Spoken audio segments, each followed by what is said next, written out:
Good morning, everyone. I'd also like to acknowledge the people of the land on which we meet, the Yaraga and the Durable peoples and their elders past and present. APPCamp, Asian Producers Platform, and our first initiative is the camp. So I'll talk a little bit about APP first, and then I'll talk about what APPCamp is.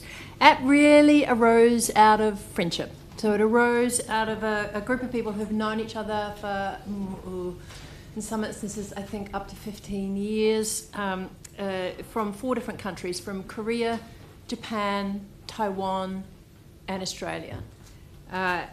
It's a conversation that was started by the inimitable Q Choi from Asia Now, who actually now is with the British Council.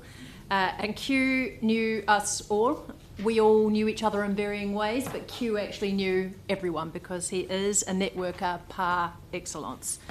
And he and I and he and others have been discussing an initiative of this kind for nearly 6 years now. And the initiative really is looking at what happens in the Asia-Pacific region and what is the conversation that we are having around producing. How can we build networks and understandings in the Asia-Pacific region? How can we move into more collaborations and co-productions? How can we have more of an overview, really, rather than just individuals doing their own thing or the Australia Council doing a couple of initiatives? How can we start something that might become a bigger thing? So if you think about what other organisations there are in the world, there's IETM, which is the European network of theatre practitioners, and I know they've changed their name about 5 times, and I can't actually quite remember what it is now. There's Arts Presenters in New York, which is a culmination of 5 different regional markets. There's APAM in Australia. So there's a different variety of ways in which we actually meet and talk to each other, but there is not anything specific. There's TPAM and there's and there's PAM. So TPAM is the Tokyo Performing Arts Market. There is the Korean Performing Arts Market also.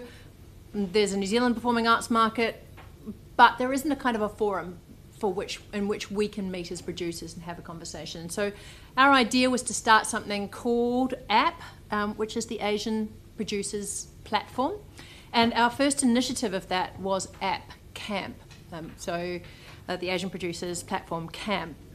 And what that is it's a long-term public-private partnership.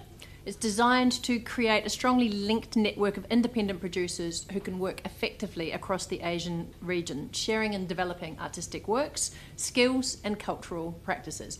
It's just kind of a bigger version of us 4 countries being friends and being able to actually share skills and networks and work in a more organised way, I guess. APPCamp is, we spent about 2 years working out what that camp would look like. In the first instance, Performing Lines went to Live Performance Australia. We actually went to the Australia Council, but unfortunately they didn't have a pocket of money at that time. So we went to Live Performance Australia with an idea that they were playing in the independent producers sphere.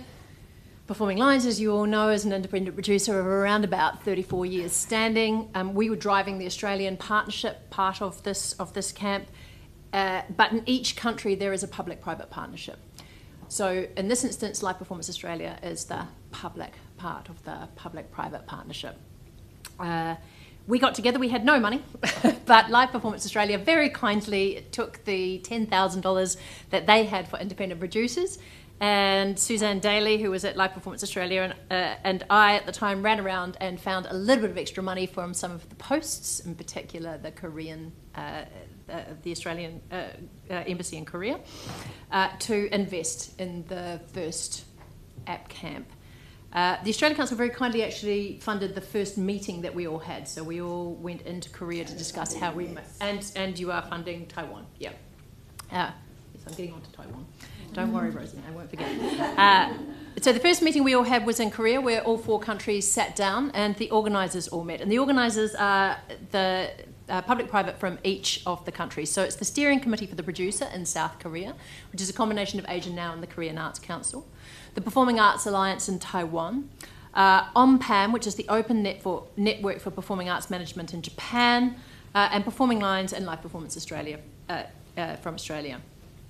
within that, we worked out what APPCamp might look like. We decided that there would be 5 producers, independent producers from each of the countries. So we would have 20 producers in the room, as well as the 2 representatives from the organisations that are involved.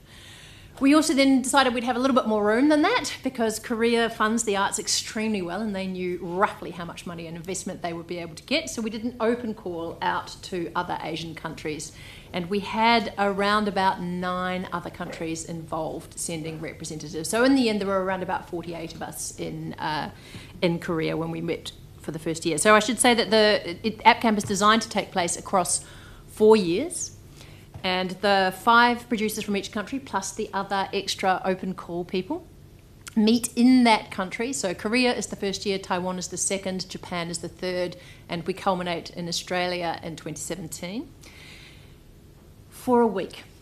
It's the same participants, or as many of the same participants, given that people have lives and move on and change positions, as possible each time. So it's designed to build very strong relationships amongst that particular group of presenters, which is also then designed to have networks further out into the community. It offers the participants the opportunity to develop or extend industry networks in key Asian countries, to develop or extend their intercultural producing practice, to explore producing as a creative practice, and to develop or extend as an arts leader. I'm not going to describe what we did, because the 5 APPCampers sitting over to my left are going to give you in great detail exactly what we did and how we did it. And they're much better than me to be able to talk about it, because they were really the participants and they were doing all the hard work. What we did in terms of a call out, we did a call out right throughout the sector to find the 5 Australian producers. We had around 30 people apply, which we thought was fantastic. The kind of key things that they needed to be able to have as criteria for application were they needed to be either somewhere on the range of being an independent producer. They needed to have at least 5 years of experience, producing experience in the contemporary performing arts field, or be in a producing position within an organisation where more experienced producers could provide support. They needed to demonstrate evidence of existing or planned intercultural producing practice within Asia. They needed to have access to clear infrastructure to deliver intercultural projects, or a demonstrated record in securing funding or finance to deliver projects. And they needed to demonstrate why they wanted to take part. And we had an independent panel who made the decisions about which of those 30 were selected, and the lucky 5 are to my left.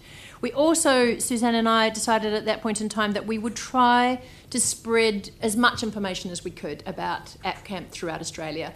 This day is just one of the things that we are doing. This is probably the most formal of the things that we're doing, but basically these guys are all heavily involved in the sector, as am I, and so at every sector meeting, the Dance Forum, the Theatre Forum, APAM, APPCA, wherever we can, Live Performance Australia meetings, wherever we can, we try and organise a slot that we can talk about APPCamp and what the learnings were and where it's at. I'm going to talk about Taiwan later on, so I won't tell you what's happening with Taiwan now. What I will tell you is the culminating year in Australia is going to be held at the Melbourne Arts Centre and probably a couple of other venues around Melbourne.